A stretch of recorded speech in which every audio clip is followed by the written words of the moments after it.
Et nous le retrouvons pour la revue de presse dans Matin Bonheur. Et on commence avec cette actualité. Déjà, bonjour Renaud. Bonjour Oswald. Bonjour Alix. Bonjour. Bienvenue et joyeux Noël en avance. Joyeux Noël.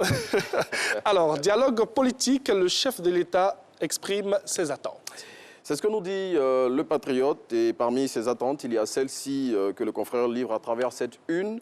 Que le dialogue nous amène à des élections législatives apaisées. Le président de la République, selon le confrère, a émis ce souhait lors du traditionnel conseil des ministres du mercredi qui s'est tenu hier.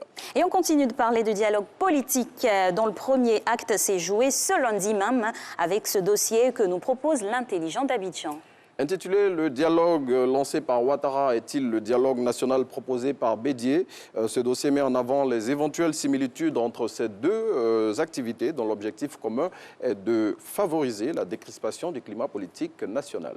Et à lire dans l'Inter de ce jour, le camp Gbagbo prêt à participer aux législatives. C'est l'information révélée par le comité central du FPI pro-Gbagbo au sortir d'une rencontre qu'il a tenue ce mardi. Selon Assoa Adou, son secrétaire général, le FPI pro-Gbagbo, en liaison avec ses alliés de l'opposition, ira à ces élections et se donnera les moyens de les remporter. Avec ce qui suit, comme on dit à Abidjan, on risque d'être dans le pain. Le prix du pain va connaître une augmentation à partir du mois prochain.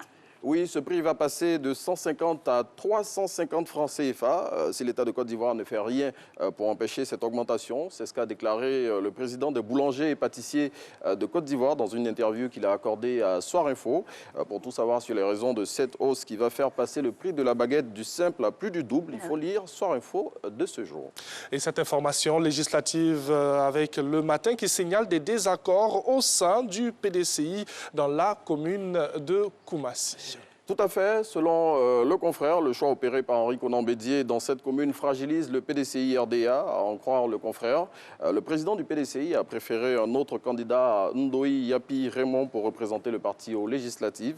Cette situation, toujours selon le confrère, fait les affaires du RHDP. On reste avec le plus vieux parti de Côte d'Ivoire, avec le président de ce parti qui prône la cohésion sociale.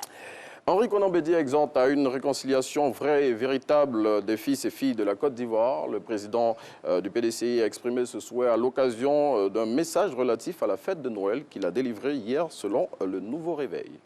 Et une question dans cette revue de presse, cité universitaire d'Abobo et de Williamsville, à quand la réouverture ? C'est la question que pose l'Expression à travers le reportage qu'il consacre à ce sujet dans son édition de ce jour. Selon le confrère, l'ouverture des cités qui avaient été fermées pour réhabilitation au lendemain de la crise post-électorale de 2010, qui a été maintes fois annoncée, n'est toujours pas effective. Et un sujet bien d'actualité, à savoir la Noël. Donc un psychologue révèle l'importance des cadeaux de Noël pour nos bouts de chou.